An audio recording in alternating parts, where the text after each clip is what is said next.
करते हैं और आप सबकी भरपूर तालियों में हम पास्टर अदनान को वेलकम करते हैं और उन्हें दावत देते हैं कि जो भी आज खुदावन ने उनको हमारे लिए दिया है वो हमारे साथ शेयर करें। जी pastor Adnan. Thank you very much everyone. तो आप सबको बड़ी बरकत दें। आमीन। मेरी तरफ से सबको जय मसीह की। जी जय मसीह दी। सो हम आगे बढ़ते हैं और खुदा के कलाम की तरफ चलते हैं। आज मैं सिस्टर कैथरीन से भी शेयर कर रहा था कि हम लोग जो हैं कलाम को इतनी अहमियत नहीं देते हैं जितनी ज्यादा हम प्रस्तिश को देते हैं। प्रस्तिश अपनी जगह एक वैल्यू रखती है, कलाम अपनी जगह वैल्यू रखता है, मगर हम लोग ज्यादातर हमारा फोकस दुआओं पे रहता है कि बस हमें दुआ करनी है और शॉपिंग लिस्ट देनी है। अपनी शॉपिंग लिस्ट से हम लोग बाहर ही नहीं निकल पाते और खुदा के कलाम को समझ ही नहीं पाते हैं कि खुदा ने इख्तियार क्या हमें दिए हैं, खुदा के वादे क्या है हमारे साथ। उसी सूरत में होता है जब हम खुदा के कलाम को पढ़ते हैं खुद से, खाली पास्टर पे नहीं रहते हैं कि पास्टर जो है वो संडे के संडे हमें सब सिखाएगा तो हम लोग सीखेंगे, बस दैट्स इट। इससे ज्यादा हमें खुद तहकीक नहीं करनी है, जबकि तहकीक करना मस्ट है। कलाम मुकद्दस को पढ़ेंगे नहीं, तहकीक नहीं कर पाएंगे।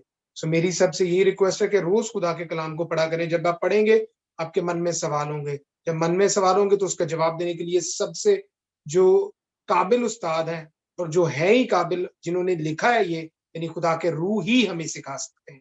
वो हम सबके उस्ताद हैं, इवन मेरे भी। सो खुदावंद आप सबको बरकत दे और अपने कलाम में बढ़ने का फजल दे। हम यिर्मयाह की तरफ चलते हैं। यिर्मयाह को हम बादशाहों पे बात कर रहे थे और आज हम उसके 5 बादशाहों का अहवाल देखेंगे जो हमें मालूम होना बहुत जरूरी है। मेरे ख्याल से हमें ये थोड़ा सा नॉवलिस्ट टाइप लगता है, लेकिन इट्स नॉट अ नॉवल। अगर नॉवल भी है तो हमारा इंटरेस्ट होना चाहिए इसमें, क्योंकि खुदा का कलाम है। यिर्मयाह के पहले बाब में लिखा है कि खुदा अपना कलाम पूरा करने के लिए बेदार रहते हैं और 4300 मज़ाहिब में से ये वाहिद किताब है जिसमें खुदा ने अपने हाथ से लिखा है। Nobody can deny that. किसी भी रिलीजन से हो, किसी भी मजहब से हो, किसी भी धर्म से हो, कोई आदमी ये बात डिनाई नहीं कर सकता कि इसमें खुदा ने अपने हाथ से लिखा है। सो हम चलते हैं यिर्मयाह की तरफ और यिर्मयाह के 5 बादशाहों का हाल जानने की कोशिश करते हैं कि उसके दौर में क्या क्या हुआ, बादशाहों ने क्या कुछ किया। और ये हमें याद होना चाहिए, क्योंकि मैं पहले भी कहता हूं, मैं आज भी कहता हूं, पैदाइश उत्पत्ति से लेके मुकाशफा प्रकाश की पोथी तक जितनी बुक्स हैं, पूरी बाइबल ये वाहिद किताब है जिसमें बाइबल इसको एक लफ्ज कहा गया है और इसमें 66 किताबें हैं। 66 की 66 किताबें जो है वो मसीह के बारे में बात करती है और मसीह के बारे में बात करती हैं और मसीही के बारे में बात करती हैं, क्योंकि सब कुछ उसके लिए बना और उसने ही बनाया है।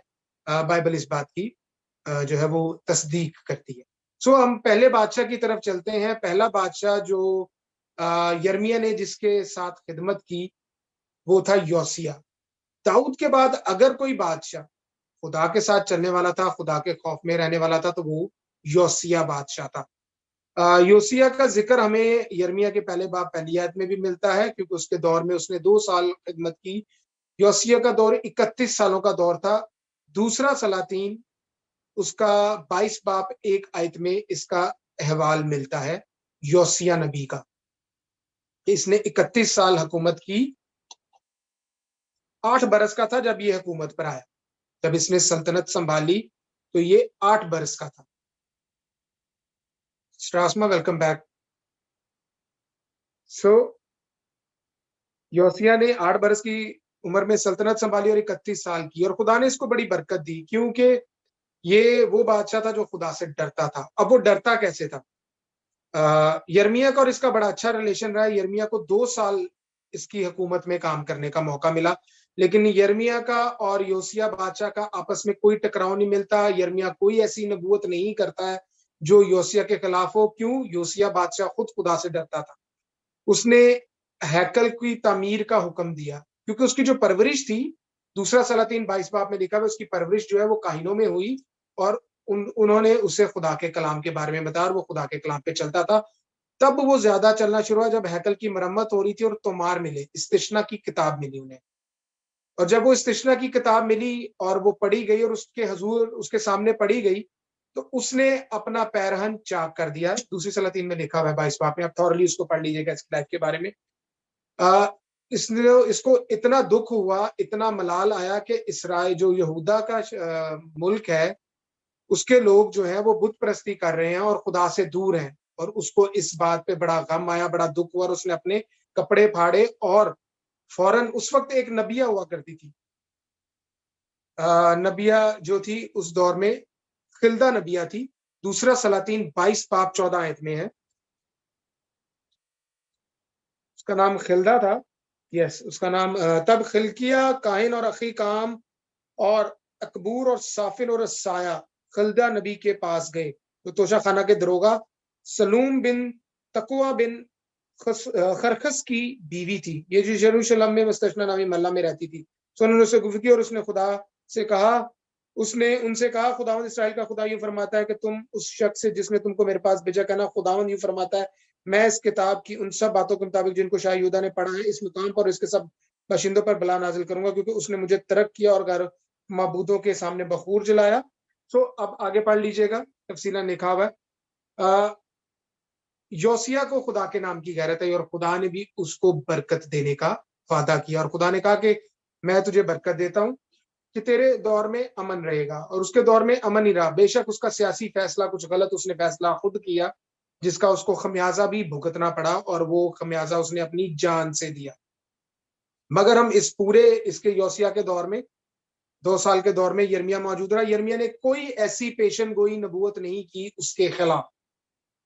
और योसिया ने सारा कुछ जो बुत पड़े थे, जो मजबे बने हुए थे, जगवेदियां बनी हुई थी, वो सब उठा के कदरून के नाले में फेंकवा दी। हिनम की वादी, अगर किसी को याद हो हिनम की वादी, वहां पर क्या होता था, ईसाया के दौर में, मुनस्सी के दौर में मैंने बताया था। गना, उसको गना भी बोला जाता है, वैली ऑफ गना, कदरून की वादी और माउंट ऑलिव के दरमियान में यह आता है। यहाँ पर वादी हनम में कुर्बानियां की जाती थी लोगों की, जिंदा लोगों की, बच्चों की, स्पेशली मलकूम के लिए। वही कुर्बानियां जो मुनस्सी ने की थी। मुनस्सी ने तो अपने बच्चे भी जो है वो आग में जलवाए थे। सो वो वादी भी इसने बंद करवा दी। कदरून के नाले में जितने बुत थे इसने सबको आग लगवाई और कदरून के नाले में फेंकवा दिया। और खुदा को इसकी ये बात बहुत अच्छी लगी कि उसने खुदा के कलाम को सुनकर जो है उस पर प्रॉपर एक्शन लिया जो लेना चाहिए था। और उसने यहूदा में जो है वो यहूदा को वापस खुदा की तरफ लाने के लिए पूरी कोशिश की। और उस दौरान यिर्मयाह ने इसराइलियों को कोशिश की कि वो भी खुदा के हजूर झुक जाए, मगर ऐसा मुमकिन ना हो सका। सो यिर्मयाह का दौर और योसिया का दौर बड़ा अच्छा गुजरा, उनकी आपस में कोई लड़ाई नहीं मिलती है। दोनों ने बड़ा अच्छा काम किया। उसने भी खुदा के हजूर जो है वो अपने आप को पूरी तरह पेश किया। मगर एक गलती योसिया भी कर गया, क्योंकि खुदा सियासी तौर पे भी नोट करता है, मिलिट्री वाइज भी नोट करता है, बादशाह की हरकतों सकनात सब कुछ रिकॉर्ड होता है। और जो रूहानी तौर पर वो किस तरह के स्टेप ले रहा है वो भी खुदा हर चीज का रिकॉर्ड करता है। इवन तो बादशाहों का नहीं, हर इंसान का रिकॉर्ड होता है।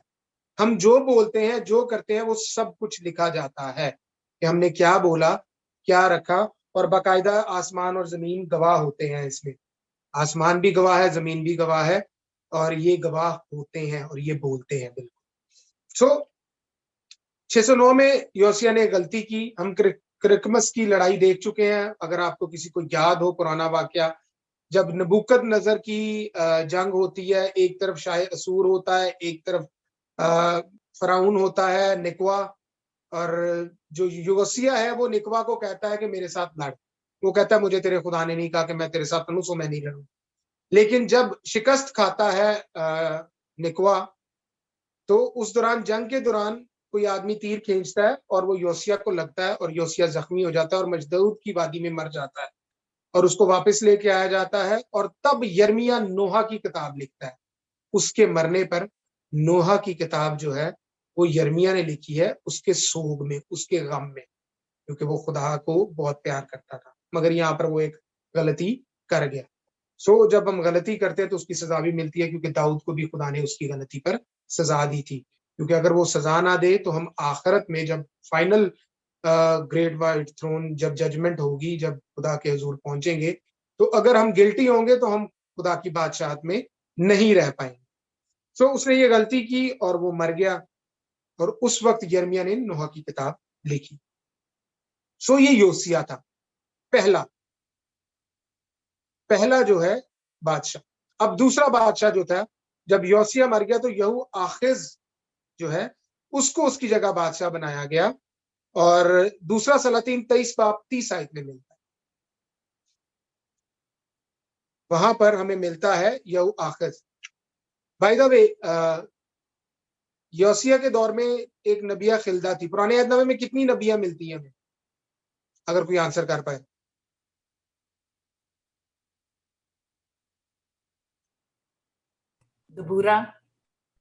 दबूरा, दैट्स गुड। और इतलिया जो थी वो भी नबिया थी। नहीं, इतलिया एक वाहिद बादशाह, उसने बादशाहत की थी, सल्तनत की थी, वाहिद औरत थी। ओके। दबूरा, खिल्दिया, दबूरा जो है वो मेरे ख्याल से कज़ात 4:4 में, 4 बाब 4 आयत में 2 होगी, खिल्दा होगी, दबूरा होगी। इसके अलावा मूसा की बहन मरियम थी, और युसाया की बीवी भी नबिया थी। उसका नाम बाइबल में मेंशन नहीं है, और रवायत के मुताबिक भी उसका नाम मिलता नहीं है, या मेरी नजर से नहीं गुजरा, अगर रवायत में मौजूद होगा। सो 4 नबियां हमें पुराने अहदनामा में मिलती हैं, दबूरा, खिल्दा, मरियम और युसाया की बीवी, वो भी नबिया थी। क्योंकि कलाम मुकद्दस में लिखा हुआ, खुदा कहते हैं युसाया को तो अपनी बीवी के पास जाओ, और उसके दूसरा बेटा होता है जिसका नाम वो महर शालाल रखते हैं, जिसके नाम का एक मायनी। सो दूसरा बादशाह जो है वो यहू आखिज है। योसिया मर गया, उसका टेन्योर बड़ा अच्छा था, क्योंकि दाऊद के बाद उसका टेन्योर सबसे अच्छा था, जो खुदा से डरता था, और उसने यहूदा को काफी तरक्की दी थी। मगर यहू आखिज जो है वो बादशाह फौरन बन गया। दूसरा सल्तनत 23 बाब 30 आयत में उसने सिर्फ 3 हफ्ते हुकूमत की, सिर्फ 3 हफ्ते। जब फराउन निकवा वापस आया तो वापसी पर आकर उसने यहूदा पर कब्जा कर लिया, क्योंकि मिस्री जो उनकी फौज हमेशा से बहुत ताकतवर रही है, और हमेशा वो बड़े स्केल पर ही लड़ती रही है। तो उसने आते साथ ही यहू आखिज को मारकर उसको कैद में डाल दिया, क्योंकि वो भी खुदा के मुताबिक नहीं चलता था। यिर्मयाह 22 बाब, रिदा प्लीज अपना माइक बंद कर लो। यिर्मयाह की किताब उसका 22 बाब मेरे साथ निकालिएगा।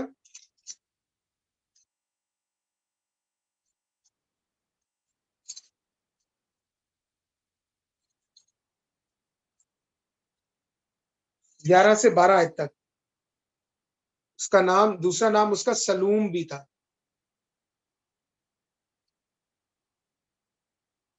अगर किसी ने निकाला तो पढ़ सकता है, otherwise I can read that. क्योंकि शाह यहूम बिन योसिया की बाबत, जो अपने बाप योसिया का जानशी हुआ और इस जगह से चला गया, खुदावंद यूं फरमाता है कि वो फिर इस तरफ ना आएगा, वो उसी जगह मरेगा जहां उसे असीर करके ले गए हैं, और इस मुल्क को फिर ना देखेगा। बिल्कुल ठीक। दूसरा सलातीन उसका 23 बाब 30 आयत में भी ऐसे ही लिखा हुआ है कि निकवा जो है फराउन वो उसको ले गया और कैद में रखा जब तक वो मर नहीं गया। सो उसकी जगह उसके ही भाई, सॉरी बिशप साहब प्लीज रिदा का माइक बंद कर दे। चलो उसने कर दिया, thank you Rida. Alright, it's okay. So point के जब यहू आखिज को निकवा ले गया तो उसके भाई यहू याकीम जिसको नाम दिया गया उसको जो है बादशाह बनाया गया, और वो फराउन ने ही बनाया, क्योंकि यहू आखिज को वो समझते थे कि शायद ये अपने बाप की पॉलिसी पे ही चले, तो इसको खत्म कर दो। यहू याकीम जो है वो छोटा था, इसलिए उसको उन्होंने बादशाह बना दिया। सो अब यहू याकीम तीसरा बादशाह बना। 3 हफ्ते हुकूमत की यहू आखिज ने, और उसने भी वही जो था वो खुदा के नजर में बुरा था वही किया, और खुदा ने उसको रिमूव कर दिया और वो चला गया, और उसके हक में डिक्लेरेशन दे दी नबूवत कर दी कि ये शख्स वापस नहीं आएगा, और वो वापस नहीं आया था। तीसरा बादशाह जो बना वो यहोयाकीम था, जिसका टेन्योर जो है वो 609 से लेके 597 तक चला। 597 तक जो है वो उसका टेन्योर चला है। दूसरा तवारीख 36 बाब 5 से 6 आयत में इसके टेन्योर का जिक्र में मिलता है। यिर्मयाह में तो ऑलरेडी है, बादशाहों की लिस्ट में उसका नाम आता है, जिसके दौर में यिर्मयाह मौजूद था। और यहोयाकीम की और यिर्मयाह की लड़ाई थी, बहुत जबरदस्त लड़ाई थी, इस हद तक कि यहोयाकीम मरवाना भी चाहता था दाऊद को, दाऊद को कह रहा हूं, यिर्मयाह को। वो पूरी कोशिश में था कि उनका आमना सामना नहीं हुआ कभी भी, जैसे यूसाया का सामना आखिज के साथ होता है, अखीब का एलिया के साथ होता है, इन दोनों का आपस में कभी आमना सामना हुआ, लेकिन कोल्ड वॉर चलती रही है।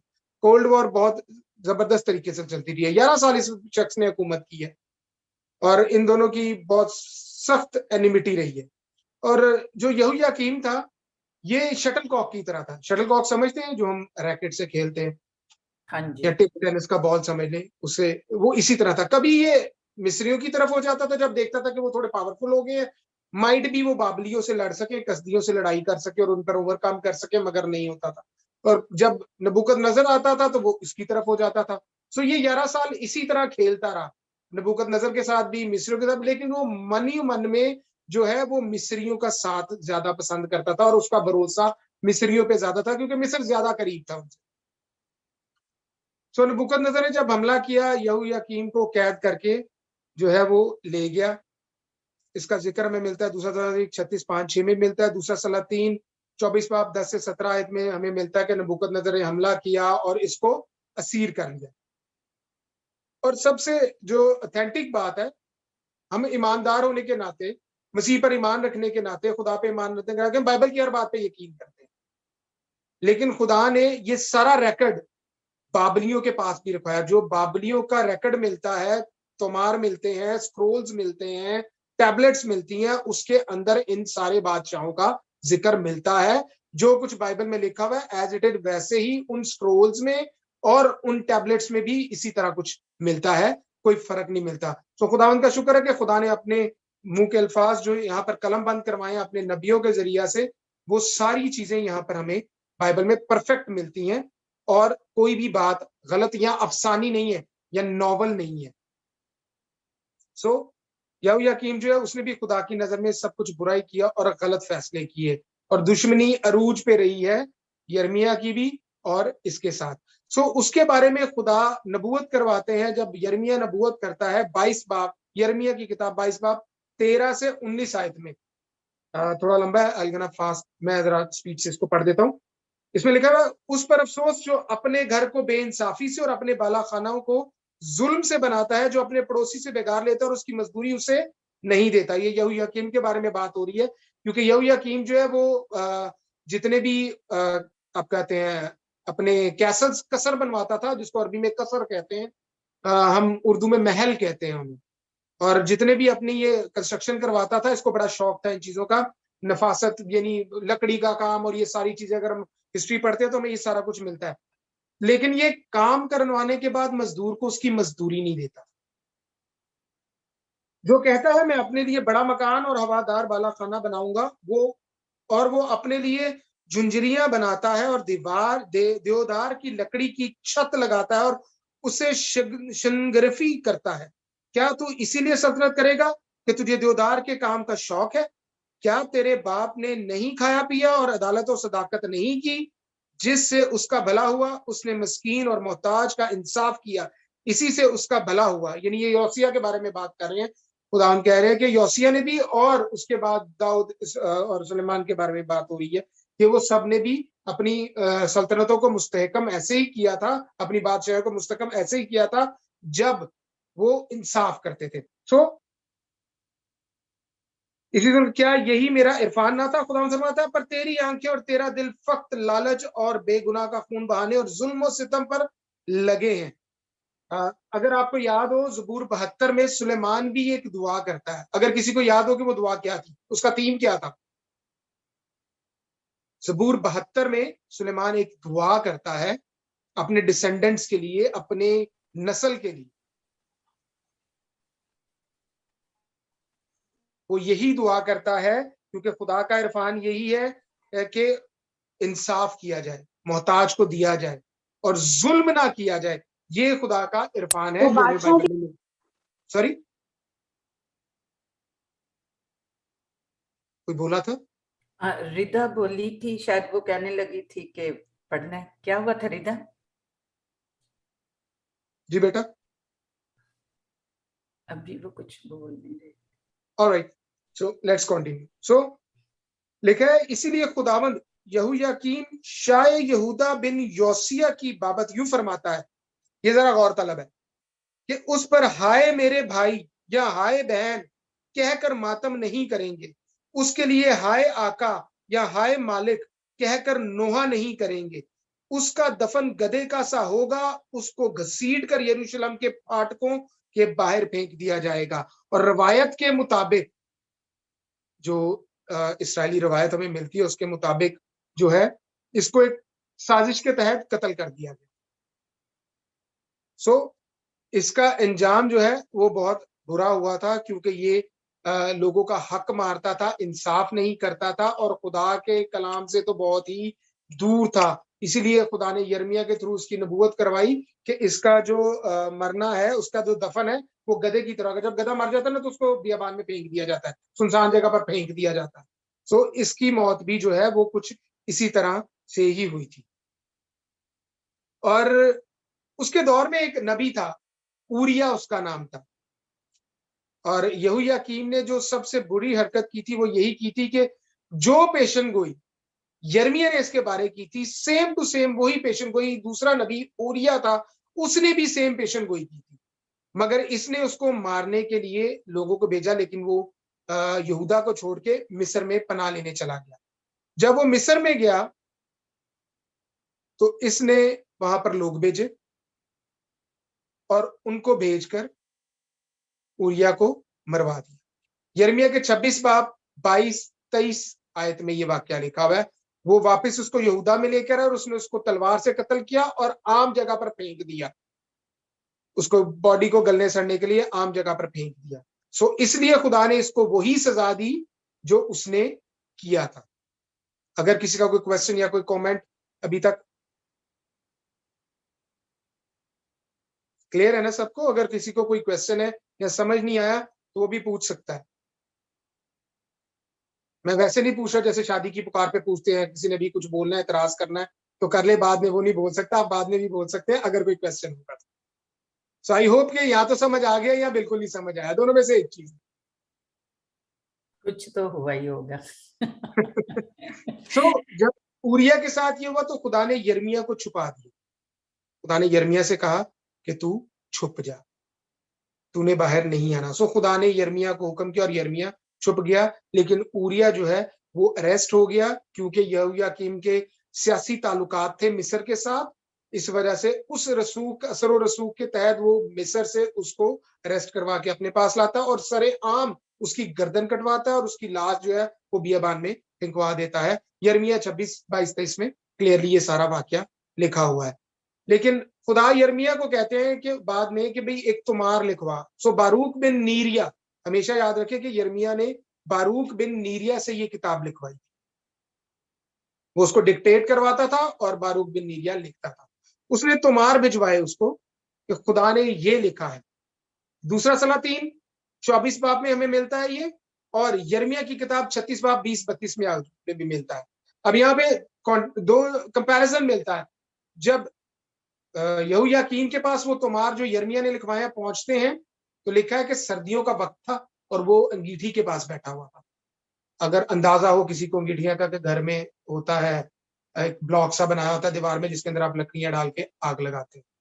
हाँ जी, हाथ की बनी जमीन पे भी डायरेक्ट रखते हैं। हाँ जी, मैं 28 साल ऐसे घरों में रह के इसलिए मुझे अंगीठी का बड़ा जबरदस्त अंदाजा है। सो हुआ क्या कि जब तुमार उसको पढ़ाया गया और उसमें नबूवत लिखी हुई थी कि भाई यिर्मयाह 36 बाब 20 से लेके 32 आयत तक ये सारा वाक्य लिखा, 20-32 कंप्लीट लिखा है। क्योंकि एक बार जब तुमार उसके सामने पढ़ा जाता है वो फाड़ कर आग में देता है, देता है, और दूसरी बार जब खुदा यिर्मयाह को कहते हैं दोबारा लिखवा, वो दोबारा लिखवाता है और खुदा तब उसको कहते हैं कि ये तुमार लिख कर एक जार में डाल के इसको महफूज कर ले। और आर्कियोलॉजी असारे कदीमा ऑलरेडी इस सारी चीजों की फाइंडिंग कर चुकी है। पुराना टेस्टामेंट, वो ओल्ड टेस्टामेंट, पुराना अहदनामा सारे का सारा एज इट इज मिल चुका है कुमराम के गारों में से। 11 केव्स है, 11 गार हैं, 11 गारों में आपको आपका पुराना अहदनामा पूरे का पूरा मिलता है। पूरी 39 किताबें, सॉरी 38 किताबें मिलती हैं। आस्तर की किताब अभी तक नहीं मिली है। आर्कियोलॉजिस्ट का ख्याल है, आर्कियोलॉजिस्ट जो सारे कदीमा के माहिर हैं, उनका ख्याल है कि अभी हम और कर रहे हैं, डिगिंग कर रहे हैं, खोद रहे हैं, तो हमें मिल जाएंगी और चीजें भी। सो ये बात याद रखिए कि खुदावंद के फजल से हमारी जो बाइबल है इट्स ऑथेंटिक, और हजारों सालों से जो लफ्ज, अगर कोई कहता ना कि हमारी बाइबल बदल गई है, तो उसके लिए आई थिंक सो, खुदा माफ करे, ये बहुत बड़ा मैं वो लफ्ज नहीं बोलना चाहता, लेकिन मेरी फीलिंग्स आप समझ रहे होंगे। लेकिन मैं इतना जरूर कहूंगा कि ये उसके लिए मुंह बंद करने के लिए काफी है कि हजारों साल पुराने तुमार, जिनकी उम्रें भी बहुत पुरानी है और जिनको शायद जरा जोर से दबाया जाए तो वो बिखर भी जाए, खुदा ने महफूज करके रखे, और हर लफ्ज ब लफ्ज ऐसे ही है। अभी जो मैं पिछले दिनों में देख रही थी, आप कह रहे हो ना कि एस्टर की बुक नहीं मिली, बाकी सारी मिली। ये मिली है एक, वो उन्होंने तो वो डिब्बे से में बंद करके तो वो डाला था किसी ने यूट्यूब पे कि वो मिल गई है, कोई 2-3 हफ्ते पहले की बात है। हाँ, फिर मेरा अभी दोबारा मैंने आर्कियोलॉजिकल इफेक्ट्स को दोबारा स्टडी नहीं किया। मेरे ख्याल से मुझे 1.5 महीना हो गया, 2 महीने हो गए। आई अच्छा, डिडंट टच नहीं दैट। ये मैंने पढ़ा है, आई गोना आप फाइंड भी आउट, अगर देखना। ऐसा है तो फिर अच्छी बात है, हाँ मेरे जी। नॉलेज में भी इजाफा है। So let me find out, मेरे लिए भी ये अच्छी एक नॉलेज के लिए होगी चीज। That's wonderful. सो योसिया को जब इस्तिश्ना की किताब लाकर दी गई तो उसने अपने कपड़े फाड़ दिए कि हम गुनाह कर रहे हैं, यहूदा तो सारा गुनाह में है। उसको इस बात का एहसास हुआ, जबकि सेम चीज किसके साथ हुई? यहोयाकीम के साथ। मगर उसका रिएक्शन क्या था? उसका रिएक्शन ये था कि उसने वो तुम्हारी फाड़ कर आग में डाल दिया। जब योसिया ने किया, खुदा को ये बात पसंद आई और खुदा ने उसको बरकत दी। उसको ना सिर्फ उसने अपने कपड़े फाड़े, उसने तमाम बुतों को मुल्क से निकाल बाहर किया और नाले में फेंकवा दिया, जला के, तड़वा के नहीं, जला के उसने नाले में उनकी राख फेंकवाई थी। जबकि यहोयाकीम जो है वो ऐसा नहीं करता, वो तुम्हार फाड़ देता है। इसका मतलब ये हुआ कि अगर हम अपनी आम जिंदगी में भी गौर करें, हम इग्नोर कर देते हैं खुदा के कलाम, बहुत दफा इग्नोर कर देते। मैं भी हूं, समटाइम मैं भी कर देता हूँ। इसका मतलब ये नहीं है कि मैं कलाम बहुत पढ़ता हूँ, मैं बहुत करता हूँ, मैं गलती नहीं करता। ये ऑथेंटिकेटेड बात हो गई है कि अब मैं गलती नहीं कर सकता। अगर मैं गलती करूंगा भी तो खुदा मुझे छोड़ देंगे, क्योंकि मैं खुदा का कलाम बहुत पढ़ता हूँ, खुदा का कलाम बहुत सिखाता हूँ, तो आई विल बी स्पेयर्ड। खुदा की नजर में जो शख्स गुनाह करेगा वो स्पेयर नहीं होगा, जब तलक के वो अपने गुनाह का इकरार करके माफी ना मांगे और उसको तर्क ना करे। पहला यूहन्ना 1:9 में लिखा हुआ है, अगर मैं अपने गुनाहों का इकरार करूं, कोई भी हमें से अपने गुनाह का इकरार करेगा, कन्फेस करना लाजिम है, तो खुदा मुआफ करते हैं। और वाकई ही खुदा मुआफ कर देते हैं। लेकिन तर्क करना जरूरी है, तर्क नहीं, छोड़ना जरूरी है। गुनाह को दोबारा रिपीट नहीं करना। अगर आप रिपीट करते हैं, दैट मीन्स कि आपने तो कोई तौबा की नहीं है या माफी, आपने तो सिर्फ एक अपने सेटिस्फेक्शन के लिए माफी मांगी है। मगर यहाँ पर भी बादशाहों को कलाम खुदा का पहुंचता है, उनके एक्सेस में है, उनके इख्तियार में है कि वो कभी भी मंगवा कर पढ़ सकते हैं, लेकिन वो खुदा के कलाम को नजरअंदाज कर देते हैं। हम लोग भी खुदा के कलाम को नजरअंदाज कर देते हैं, उसके हुक्मों को नजरअंदाज कर देते हैं। और सबसे जो बड़ी गुनाह की जो जड़ है ना, वो है लालच। और ऑनेस्टली लालच जो है वो इंसान को बाकी गुनाहों की तरफ लेकर जाता है। और ऐसा ही है, हवा के साथ भी ये कुछ है ना, उसने लालच किया। इब्लीस जो वो एक सेल्समैन की तरह आया, उसने दिखाया कि जी बड़ा खूबसूरत फल है, इसके ये फीचर्स हैं, आप खाओगे तो आप खुदा की मानिद हो जाओगे। उसने भी लालच किया कि वाकई हम भी फिर खुदा की मानिद हो जाएंगे। बाइबल या कोई भी तफसीर इस बात की तस्दीक नहीं करती है कि खुदा किस आलम में उनसे मिलने आते थे। ठंडे पैर जरूर आते थे, इधर वो ह्यूमन फॉर्म में आते थे, वो अपने जाहो जलाल में आते थे, नहीं लिखा हुआ, कहीं पे भी नहीं लिखा हुआ। एंड आई थिंक सो कि ये भेद की बात है, ये खुदा ही जानते हैं। हम, मेरे ख्याल से मुझे अभी तक तो इसमें कोई भी नहीं मिला, या ना कोई भी शख्स या कोई भी डॉक्टर या कोई भी थियोलॉजियन इसकी कोई प्रॉपर ऑथेंटिकेशन नहीं दे सका कि खुदा जो यहोवा है वो किस तरह मिलने आते थे उनको। बट जिस भी आलम में मिलने आते थे, हवा को ये था कि हम भी वैसे हो जाएंगे, लालच आ गया ना कि हम भी वैसे ही हो जाएंगे। सो उस लालच की वजह से इंसान गिर जाता है जी। सो यहोयाकीम ने भी जो ओरिया के साथ किया, उसके साथ खुदा ने वैसा ही किया, बल्कि उससे भी बदतर उसके साथ आलम हुआ, क्योंकि उसने गुनाह किया और खुदा के कलाम को ना सुना और खुदा के कलाम को रद्द कर दिया। 3 बादशाह हमने पढ़ लिए। जी। अभी तक किसी का कोई क्वेश्चन? Okay, that's good. यहोयाकीम दूसरा सलातीन 24 बाब 1 से 2 आयत में भी मिलता है उसकी मौत का वाकया, और यिर्मयाह 22 बाब 18-19 आयत में भी हमें उसके बारे में नबूवत मिलती है जो यिर्मयाह ने की है, और वो पूरी हुई। खुदावंद ने जो उसके मुंह की बात है, क्योंकि यिर्मयाह के पहले बाब में लिखा हुआ है कि खुदावंद अपना कलाम पूरा करने के लिए बेदार रहते हैं, जागते रहते हैं, वो अपने कलाम के बारे में नहीं भूलते हैं। लेकिन आगे चल के हम देखेंगे अब जो बादशाह अब आने शुरू होंगे, जो 2 बादशाह हैं, ये बड़े इंपॉर्टेंट है, और इसमें हमें खुदा का अहद भी नजर आएगा और यहूदा की सल्तनत खत्म होती हुई भी नजर आएगी। और बड़ा अजीब लगेगा जब मैं कहूंगा कि यहूदा की सल्तनत खत्म हो गई, जबकि हमें पहला सैमुएल 7 बाब में जो अहद मिलता है दाऊद के साथ, खुदा कहते हैं तेरे दाऊद के तख्त पर बादशाह के बैठने के लिए कमी नहीं होगी। लेकिन हम देख चुके हैं कि उसके लिए भी एक शर्त थी, खुदा ने एक शर्त रखी हुई थी उसके लिए। सो चौथा बादशाह जो है वो यहोयाकीन है। चौथा बादशाह यहोयाकीन, एक यहोयाकीम था, ये यहोयाकीन है उसका बेटा। यहोआखीज भी उसका बेटा था। यहोआखीज को तो वो ले गए, लेकिन यहोयाखीज जो था बिल्कुल उसका बेटा था, उसको ले गए। लेकिन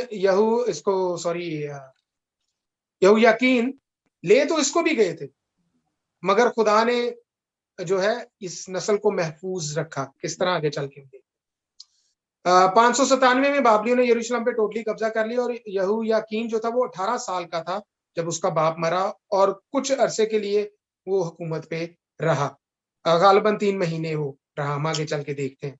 यहोयाकीन का दूसरा नाम कूनिया भी है, इसका नाम कूनिया भी है, और ये सेकंड जो असीरी हुई थी उसके अंदर ये बाबुल चला गया था हिजकिय्याल के साथ। हिजकिय्याल भी तब यंग था, वो भी जवान था, 16-17 साल का यंग लड़का था जब उसको भी असीरी में बाबल लेकर गए। यिर्मयाह 22 बाब 24 आयत में इसका हमें मिलता है खुदावंद की तरफ से फैसला। अगर कोई निकाल किसी के पास खुला हुआ ये बाब तो वो रीड कर सकता है। 24 बाब से 24 बाब से लेके 30 आयत तक, 22 बाब यिर्मयाह 22 24 से 30 आयत तक मैं पढ़ देता हूँ। मुझे ओके सिस्टर आपने निकाल दिया तो आप प्लीज पढ़ दीजिए। नहीं, आप पढ़े, आप थोड़ा जल्दी से पढ़ जाते हैं। ओके। खुदावंद फरमाता है, मुझे अपनी हयात की कसम, अगरचे तू आए शाह यहूदा कूनिया बिन यहोयाकीम, मेरे दाने हाथ की अंगूठी होता तो भी मैं तुझे निकाल फेंकता। अच्छा, पहला पॉइंट, यस, यहाँ पे खुदा उसको तशबीह देता है, ठीक है, अंगूठी के साथ। और बादशाह की अंगूठी जो होती है that is basically a seal, वो सील होती थी उसकी, और वो उसकी उंगली में थी। कोई भी हुक्मनामा लिखा जाता था तो उसकी अंगूठी उतार कर उसमें सील लगाया जाता था, अदरवाइज वो अंगूठी जो है वो बादशाह की उंगली में ही रहती थी। बेसिकली वो उसके सिग्नेचर होते थे। और खुदा यहाँ पे क्या कहते हैं कि अगर वो मेरे दाने हाथ की अंगूठी होता तो भी मैं तुझे निकाल फेंकता। और मैं मजे की एक बात बताऊं, अंगूठी, ये बात आपने इस बादशाह के बारे में अपने माइंड में रखनी है। ये बड़ी इंपॉर्टेंट बात है कि खुदा ने उसको अंगूठी को उतार कर एक साइड पर रख दिया, फेंका नहीं है या रद्द नहीं कर दिया। खुदा ने कहा कि मैं अंगूठी भी है तो मेरी, तब भी मैं तुझे एक साइड पे रख, क्योंकि खुदा की आंख गुनाह को बर्दाश्त नहीं करती है। सो पहली तशबीह जो खुदा ने उसको दी, अपने हाथ में अंगूठी की दी, और ये बहुत बड़ा लेवल है, ये बहुत बड़ी जो है खुदा ने उनको अपने पास जो है एक इंपॉर्टेंस दी हुई है। क्योंकि खरूज 4 बाब 4 आयत में लिखा हुआ है कि इसराइल मेरा पिलौठा है। इसराइल काहिन की तरह नजर आता है। इसराइल को ये राइट दिया खुदा ने कि सारी कौमों में खुदा को रिप्रेजेंट करे, मगर ये हमेशा गिरते ही रहे हैं। अबलीस इनको गिराता ही रहा है। टाइम नहीं है, वरना मैं डेफिनेटली सवाल करता कि क्यों गिराता रहा है नेक्स्ट टाइम से। सो यिर्मयाह के बारे में मिलता है, कूनिया के बारे में मिलता है, जिसको यहोयाकीन भी कहते हैं, और उसका असली नाम जो है वो कूनिया था।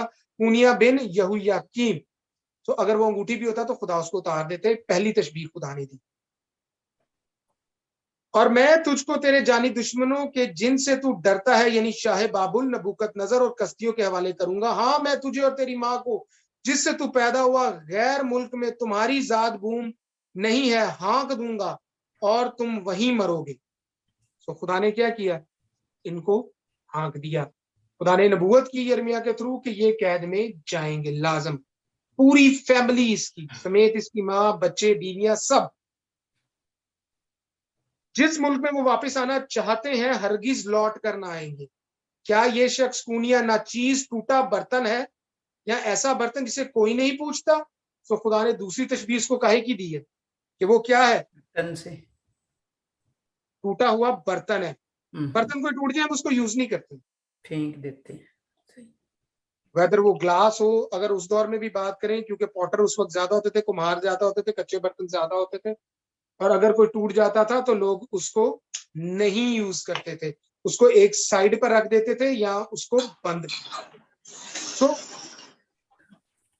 फेंक देते थे। सो उसकी वैल्यू, दूसरी तशबीह जो खुदा ने उसको दी वो एक टूटे बर्तन की दी।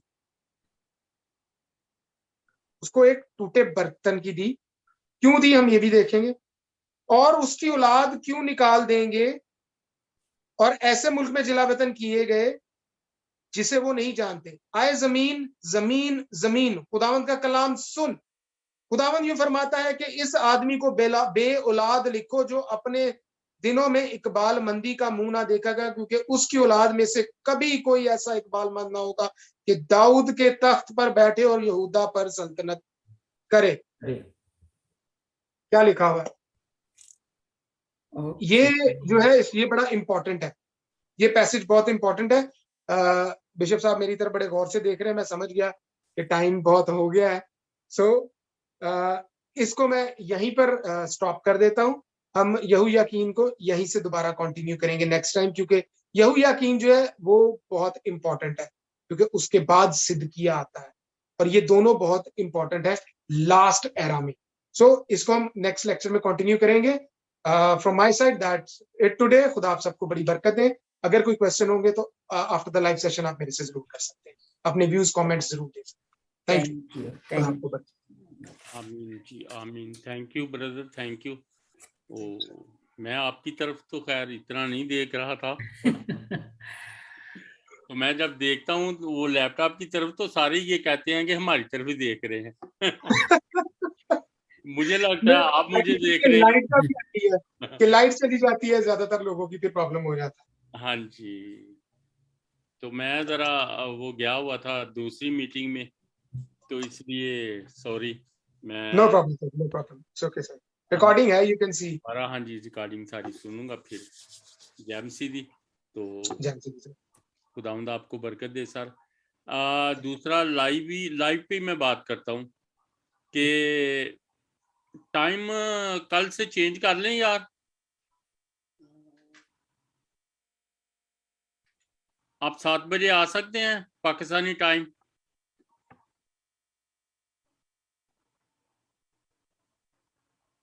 कोई भी नहीं बोल रहा। प्रेयर के बाद फिर बात करते हैं। नहीं वो आप फिनिश कर लो, आप फिनिश कर लो उसके बाद।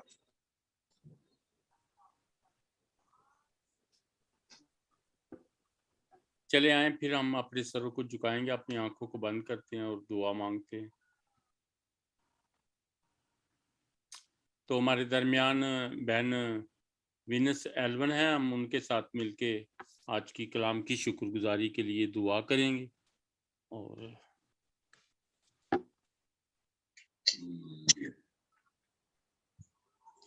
मसीह में आप सबकी सलामती हो। आपकी भी हो। आपकी भी सलामती। और हम सब दुआ में झुके और खुदा की शुक्रगुजारी करें। इसी में हमारे प्यारे जिंदा जलाली आसमानी बाप, शुक्रगुजारी करते हुए इस वक्त हम तेरी हज़ूरी में आते हैं, तेरा शुक्र गुजारते हैं आज के दिन के लिए कि खुदा पाक तेरी शफकत वाला हाथ हम सब पर ठहरा रहा। खुदा पाक तेरा शुक्र करती हुई इस खूबसूरत शाम के दिन, खूबसूरत लम्हात के लिए जो खुदा पाक तूने हमें दिए। ताकि अपने जिंदा खुदा के आगे झुके, अपने होंठों की शुक्रगुजारी गुजराने और तेरे नाम का शुक्र बजा लाए। खुदा पाप हम तेरा शुक्र करते हैं तेरी खूबसूरत इलाही मोहब्बत के लिए, जो खुदा पाप अपने बेटे के वसीला से हमसे मेल मिलाप कर लिया, ताकि हम भी तेरे बेटे और बेटियां बन जाए और जिस वक्त चाहे तेरे कदमों में आए। खुदा पाप मैं तेरा शुक्र करती हूँ, हम अपने उस जिंदा जलाली आसमानी बाप की प्रस्तिश करते हैं, जो आसमान पर बुलंद मुकामों में पाक तख्त पर तख्त नशीन है, जिसकी निगाहें अपने लोगों पर है, जिसके कान हमेशा रासपासों की दुआओं पर लगे रहते हैं। खुदा पाप हम तेरा शुक्र करते हैं कि खुदा पाप तू हमसे प्यार करता है और खुदा पाप तू हमें जिंदों की जमीन पर जिंदा रखता है, ताकि अपने जिंदा खुदा की इबादत करें दिल जान बदन रूह से।